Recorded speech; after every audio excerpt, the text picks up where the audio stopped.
Hello everyone. Once again, I welcome you all to our platform that is GK Today. And this is our daily current affairs quiz जहाँ पर हम daily basis पे most important 10 current affairs को detail में देखते हैं along with the static GK part and revision as well. आज है 22 ऑफ जुलाई, तो चलिए देखते हैं 22 ऑफ जुलाई के most important 10 current affairs.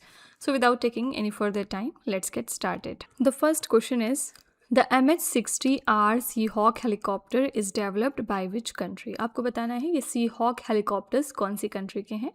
The correct answer is a option US। ठीक है, तो रिसेंटली न्यूज़ में क्यों आए हैं ये हेलीकॉप्टर्स? क्योंकि इंडियन नेवी ने हाल ही में अपना दूसरा MH-60R Seahawk multi role naval helicopter receive कर लिया है US से। ये हमारा अगला बेसिकली बैच है एंड इनको हम रोमियो हेलीकॉप्टर्स भी कहते हैं। ये state of the art multi mission naval helicopters हैं एंड इनको मैन्युफैक्चर किया है लॉकहीड मार्टिन ने, जो कि एक US डिफेंस कंपनी है। ठीक है, इसको डिज़ाइन किया गया है for anti submarine warfare, anti surface warfare, maritime surveillance के लिए and search and rescue operations के लिए। फर्दर हम इससे मेडिकल इवैक्यूएशंस भी करवा सकते हैं एंड शिपबॉर्न ऑपरेशंस भी इससे कंडक्ट किए जा सकते हैं।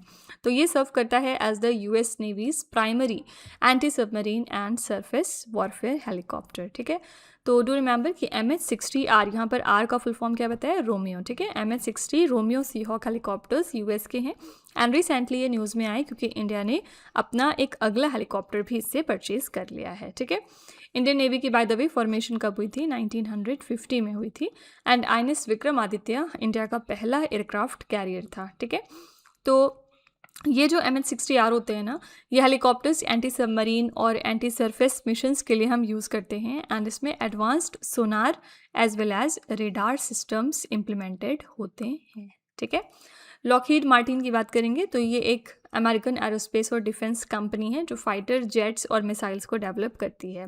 एंटी सबमरीन वॉरफेयर से क्या समझते हैं आप? बेसिकली इनका मेन एम होता है सबमरीन्स को डिटेक्ट और डिस्ट्रॉय करना।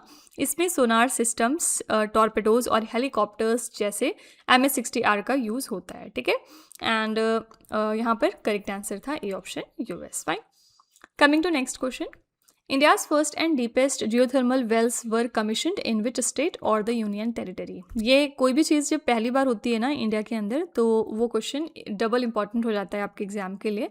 तो ये इंडिया का पहला और डीपेस्ट जियोथर्मल वेल है। रिसेंटली हमने इसको कमीशन कर लिया लद्दाख में। ठीक है, तो India has commissioned its first ever geothermal wells कहाँ पर? लद्दाख के पूगा वैली में। ओके, एंड डेफिनेटली जो हमारा इंडिया का फर्स्ट 1 मेगावाट का जियोथर्मल पावर प्रोजेक्ट है उससे ये स्टार्ट होता है एंड ये जो वेल्स है ना, हमने इनको ड्रिल किया to a depth of 1000 metres and an altitude of 14,000 feet. ठीक है, इस प्रोजेक्ट का मेन एम क्या था? अर्थ की नेचुरल हीट को हार्नेस करना for clean, renewable and round the clock energy.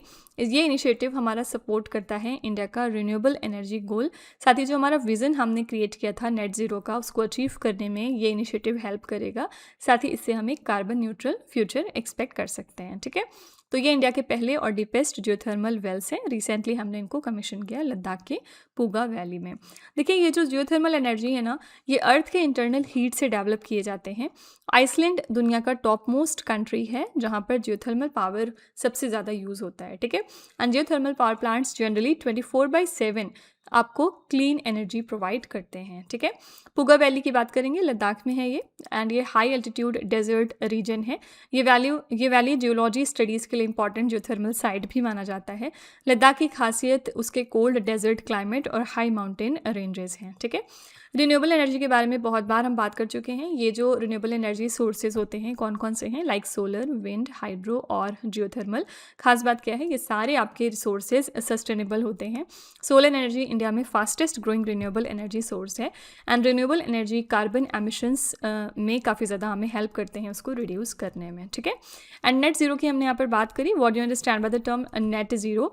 तो नेट ज़ीरो का ये मतलब हो गया कि जितना कार्बन एमिट होता है उतना ही कार्बन एब्जॉर्ब भी होता है या ऑफसेट होता है। ठीक है, इसका मतलब होता है नेट ज़ीरो। तो फ्रेंड्स, यहाँ पर हमने सोलर एनर्जी की बात करी। पिछले दिनों एक करंट अफेयर्स आया था रिगार्डिंग सोलर एनर्जी।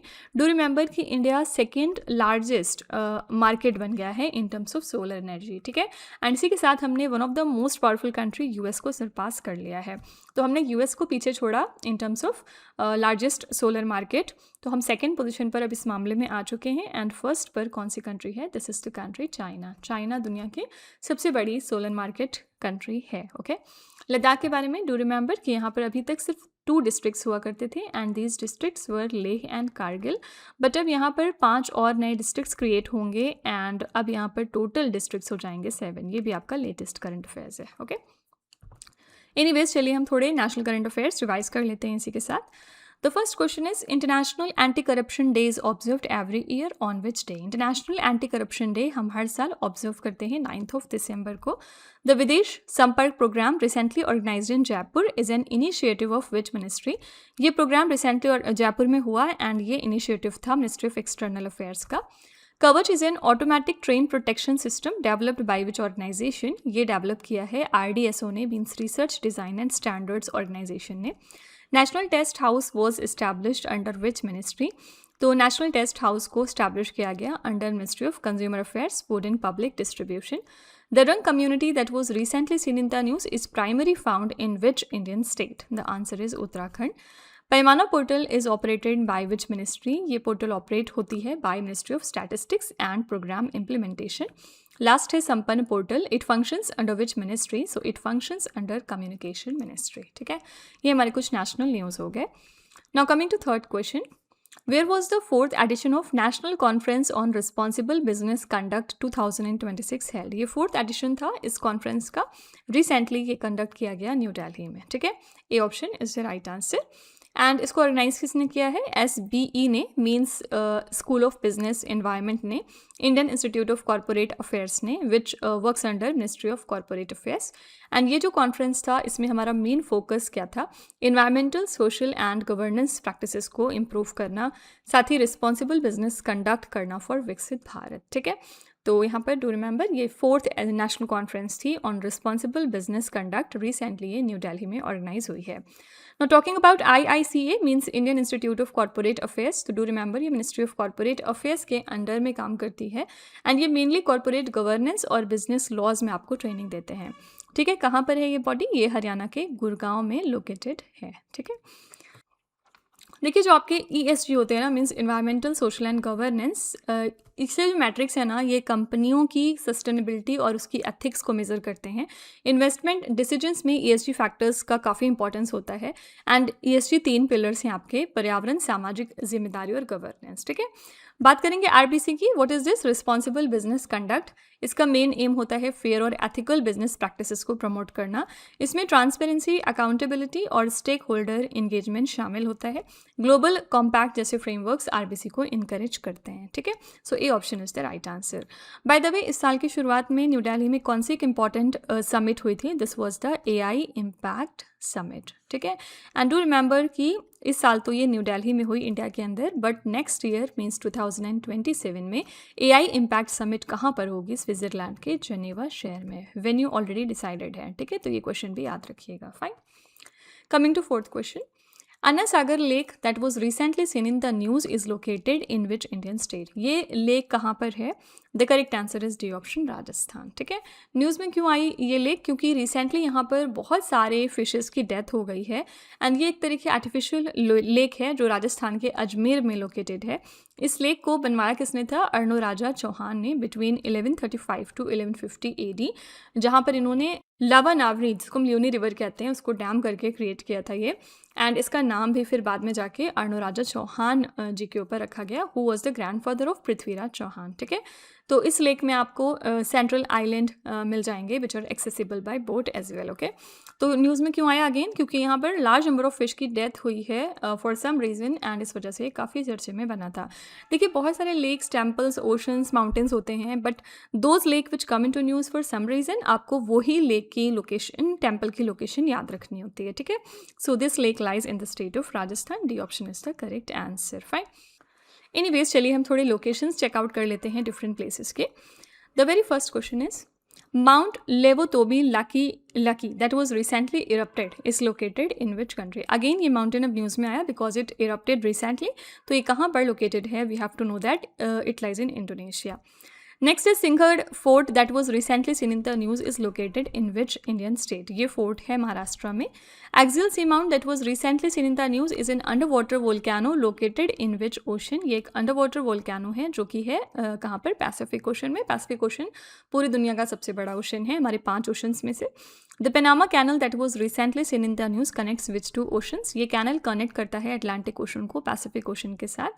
नेक्स्ट है mount Khyamso massif that was recently seen in the news is located in which state और द यूनियन टेरिटरी? ये कहाँ पर है? ये लद्दाख में है.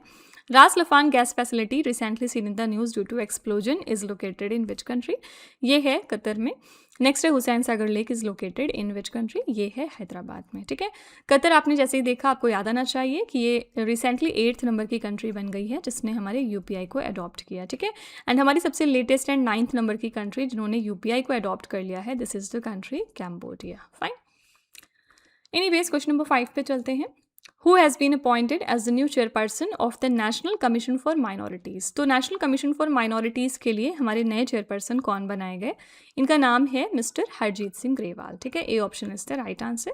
रिसेंटली अपॉइंट हो चुके हैं as the chairperson of the national commission for minorities. और बात करेंगे एनसीएम की, तो ये हमारी एक स्टैट्यूटरी बॉडी होती है विच works under ministry of minority affairs.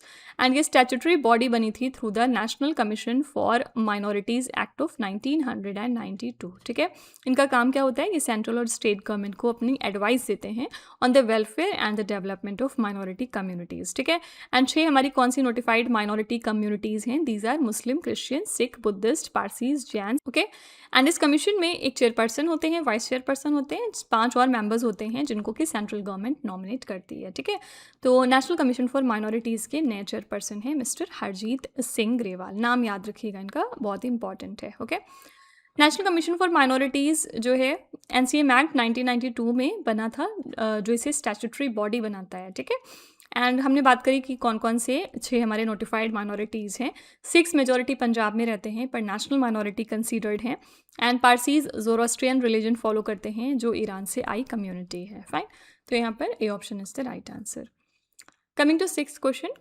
International chess day celebrated every year on which day? हम कब सेलिब्रेट करते हैं इंटरनेशनल लेवल पर chess day? This day celebrated on 20th of July every year, क्योंकि इसी दिन हमारा फीडे ऑर्गेनाइज हुआ था इन पेरिस इन 1924.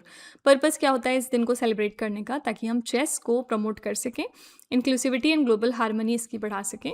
2026 में फिडे ने इस डे को ऑब्जर्व किया through a creative chess challenge.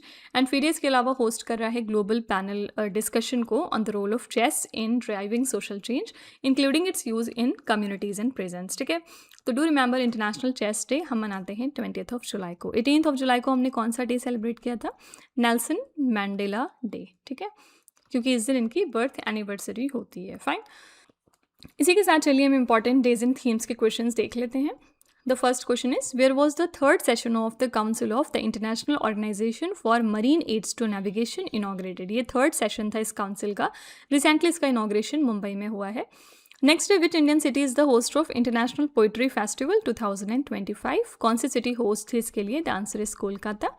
Next है where was the Chanakya defence dialogue 2025 hosted by the Indian army? ये डायलॉग रिसेंटली हुआ नई दिल्ली में इंडियन आर्मी की तरफ से.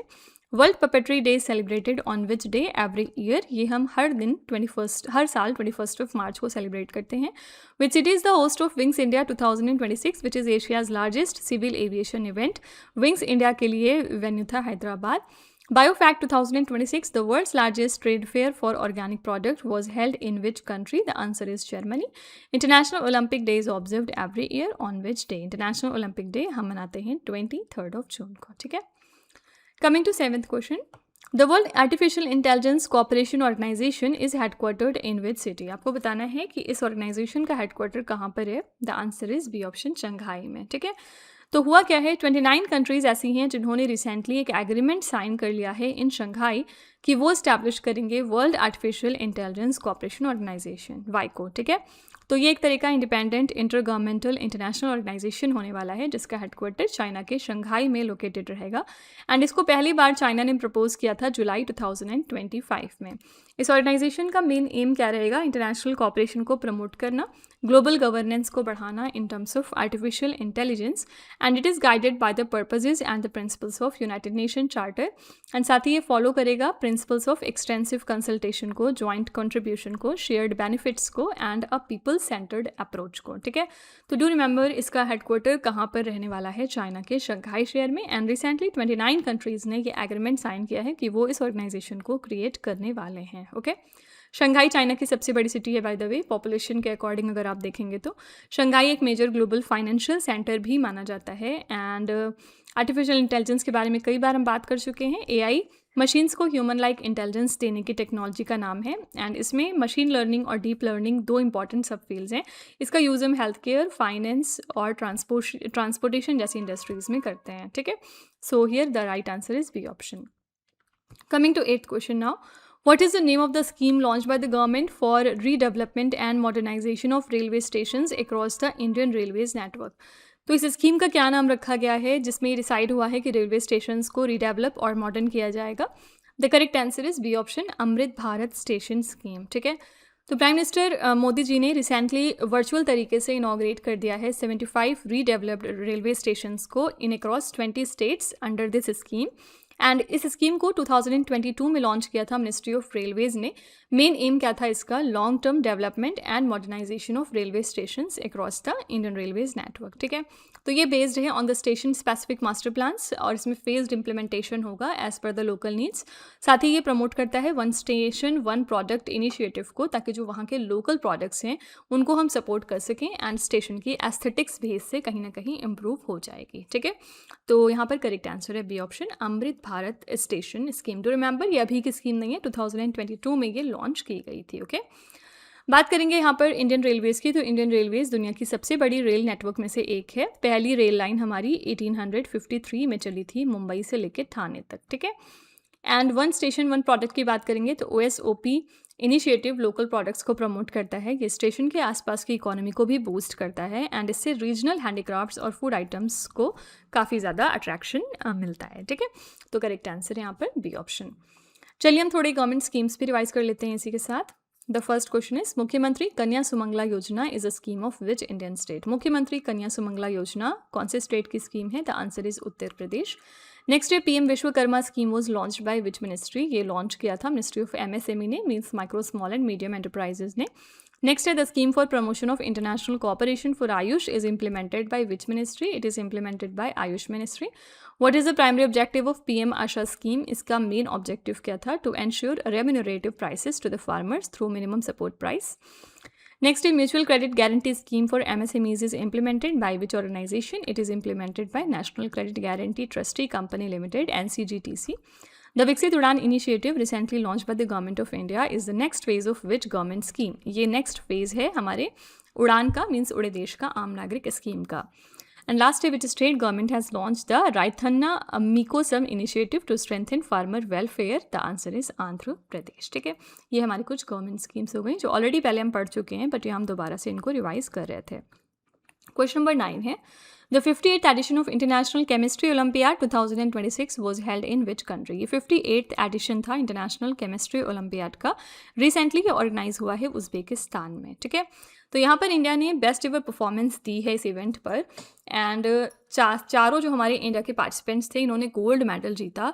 इसी के साथ इंडिया का ये पहला क्लीन स्वीप गोल्ड मेडल्स था at this event. Okay, gold medalist यहाँ पर कौन कौन थे देख लेते हैं। देवदत्ता प्रियदर्शी, हर्षित सिंगला, कबीर चिल्लर एंड संदीप कुची, इन सभी लोगों ने गोल्ड मेडल जीता। ठीक है, और यहाँ पर जो देवदत्ता प्रियदर्शी उड़ीसा स्टेट को से हैं। ठीक है, and Harshit Singla is from Punjab. Okay, Kabir Chillar is from Delhi. Okay, and Sandeep Kuchi is from Telangana. ठीक है, तो इंडिया ने फर्स्ट पोजीशन एक्वायर की है in the medal tally alongside China and Vietnam and the individual participants group भी रशिया। ठीक है, तो ये 58th एडिशन था इंटरनेशनल केमिस्ट्री ओलंपियाड का जो रिसेंटली हुआ है उज्बेकिस्तान में। एंड यहाँ पर डू रिमेंबर कि हमने फर्स्ट पोजीशन एक्वायर की along with China and Vietnam countries. Fine, coming to last question now, who became the first Indian shuttler to win the Japan open? First Indian shuttler जिन्होंने Japan open जीत लिया इनका नाम है PV Sindhu. Okay, recently इन्होंने Japan open 2026 BWF super 750 women singles title जीत लिया in Tokyo.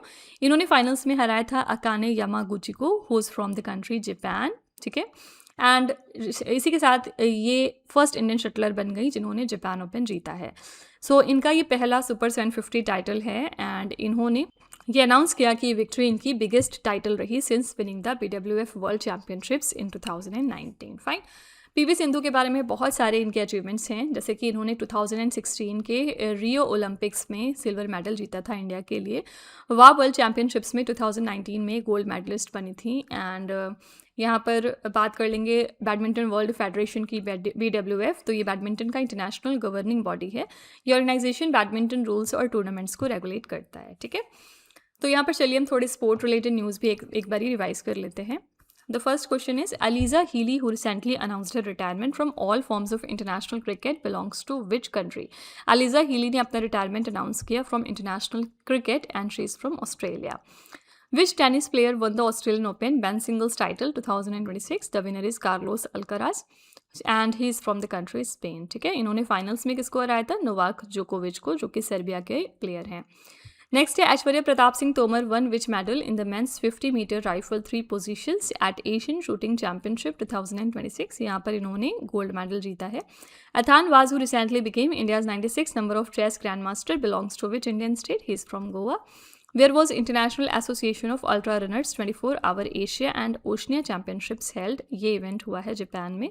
The 2026 FIFA World Cup is jointly hosted by which 3 countries? ये 3 countries थी, USA, Canada and Mexico. Recently conclude भी हो चुका है। विनिंग कंट्री कौन सी थी आपको कमेंट में बताना है। नेक्स्ट है which state won the overall team championship of the Ladakh phase of Khelo India winter games 2026? The answer is Haryana. ठीक है, एनीवेज यहाँ पर हमने ऑस्ट्रेलियन ओपन की बात की, मेन सिंगल्स टाइटल की। यहाँ पर वुमेन सिंगल्स टाइटल भी देख लेते हैं किसने जीता है। तो इसके लिए विनर थी Elena Rybakina, whose from the country Kazakhstan. इन्होंने फाइनल्स में हराया था अराइना सबालेंका को, whose from the country Belarus. ठीक है, तो ये हमारे कुछ स्पोर्ट रिलेटेड न्यूज़ हो गए एंड इसी के साथ हमारा सेशन यहाँ पर कंप्लीट होता है। लास्ट में हम आपके लिए एक छोटा सा रिवीजन वाला पार्ट भी रखते हैं। मीन्स हमने एक दिन पहले जो 10 करंट अफेयर्स डिटेल में किए होते हैं उनको हम नेक्स्ट डे दोबारा से रिवाइज करते हैं। तो कल का हमारा फर्स्ट क्वेश्चन था investment friendliness index is released by which organization? ये इंडेक्स रिलीज किया था नीति आयोग ने। Videsh Sampark programme recently organised in Jaipur is an initiative of which ministry? ये इनिशिएटिव है एक्सटर्नल अफेयर्स मिनिस्ट्री का। INS Malvan belongs to which class of Indian naval ship? The answer is Mahi class anti submarine warfare, shallow water craft है ये हमारी। Arun 3 hydroelectric project is located in which country? It lies in Nepal. Who has been appointed as the new police commissioner of Delhi? The answer is Anurag Kumar. Which country is the host of Excise Pitch Black 2026? The answer is Australia. Election Commission of India organized the first All India Media Conference 2026 in which city? ये organize हुआ था नई दिल्ली में। India's first indigenously developed hydrogen power train was recently launched on which railway section? ये launch हो गई है जिंद to Sonipat section पर। Nelson mandala international day is observed globally every year on which day? हमने ये आज के सेशन में ही देखा था, आंसर 18 जुलाई। नेक्स्ट है Mindaugas Sinkevicius has been sworn in as the prime minister of which country? ये बन गए हैं प्राइम मिनिस्टर लिथुआनिया कंट्री के लिए। ठीक है, ये हमारे कल के 10 करेंट अफेयर्स हैं। फर्दर आप अगर इनकी डिटेलिंग जानना चाहते हैं तो आप हमारा कल का लेक्चर ज़रूर रेफर करिएगा, वहाँ पर हमने इन क्वेश्चंस के बारे में डिटेल में बात की है। ओके, तो फ्रेंड्स विद दिस हमारा आज का सेशन यहाँ पर कंप्लीट होता है। आई रियली होप कि आपको ये सेशन हमारा पसंद आया होगा एंड आप ज़रूर कुछ ना कुछ नया सीख कर जा रहे होंगे। Please write your feedback in the comment section. अगर आपको लगता है कि ये क्वेश्चंस आपको हेल्प कर रहे हैं तो please hit the like button as well. And चलिए फिर कल मिलते हैं अब कल के सेशन में। Till then stay tuned. Thank you so much for watching. Also don't forget to like share and subscribe our channel. With this Meenu Zahasna signing of.